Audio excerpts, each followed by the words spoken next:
Hello students, today in English grammar we are going to do story writing.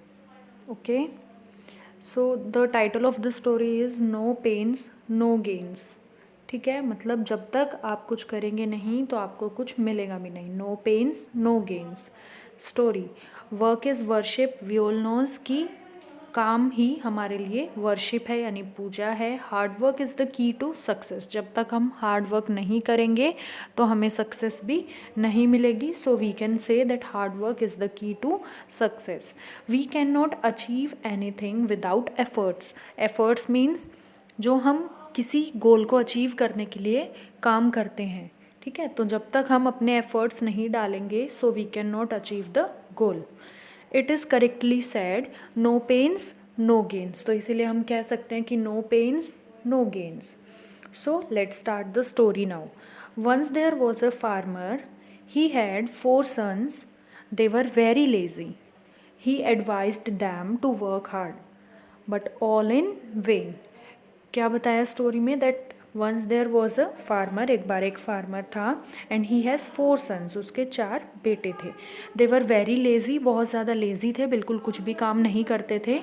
He advise them to work hard. वो हमेशा उनको समझाता था कि आपको वर्क हार्ड करना चाहिए बेटा, आपको मेहनत करनी चाहिए, तभी आप कुछ अचीव कर पाओगे. But all in when. लेकिन सब बेकार था क्योंकि उनको अपने फादर की बात बिल्कुल भी समझ नहीं आती थी.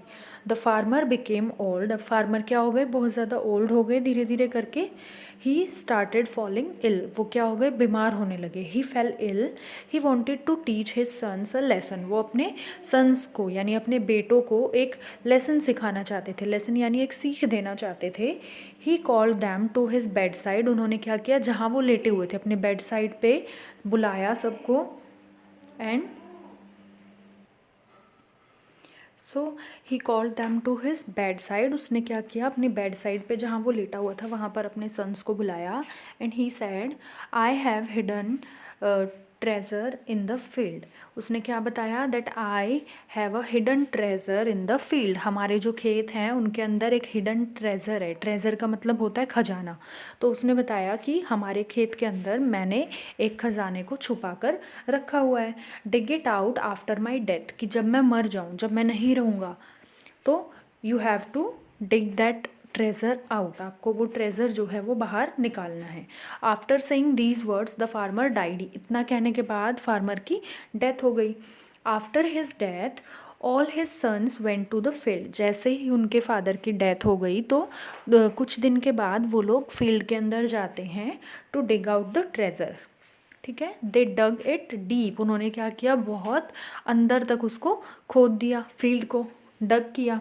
ठीक है, but did not find any treasure. लेकिन उनको कोई भी ट्रेजर नहीं मिला वहाँ पर.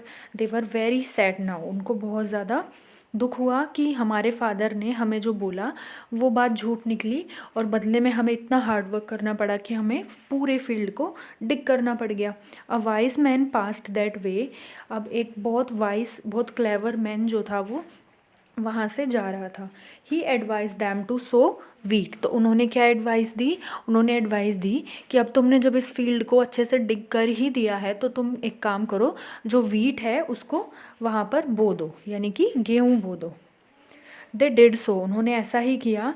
They had a rich crop. उन्होंने बो दिया उसको. उसके बाद जब फसल हार्वेस्ट की गई तो उसके बाद उनको देखने को मिला कि उनकी जो फसल है वो बहुत ज़्यादा अच्छी हुई थी, रिच क्रॉप हुई थी. They sold it. उन्होंने उसको बेच दिया.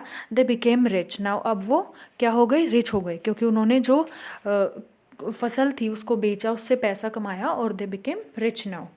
दे लर्न अ लेसन. उन्होंने एक लेसन सीखा अब यहाँ से. And they begin to work hard. उनको ये बात समझ आ गई कि उनके फादर ने ये सब कुछ जानबूझकर बोला था ताकि वो लोग हार्ड वर्क करें, उसके बाद वो वहाँ पर फसल उगाएं और उसको बेचकर पैसा कमाएं. So this is also a treasure for them. उनके लिए ये भी एक ख़जाना ही था क्योंकि उन्होंने हार्ड वर्क किया तो उनको कुछ अचीव हुआ उससे, है ना, उनको कुछ फ़ायदा हुआ. तो this is the story no pains no gains. You have to write down this story in the English grammar notebook, and after that you will also learn this story. So that's all for today's. Thank you all of you.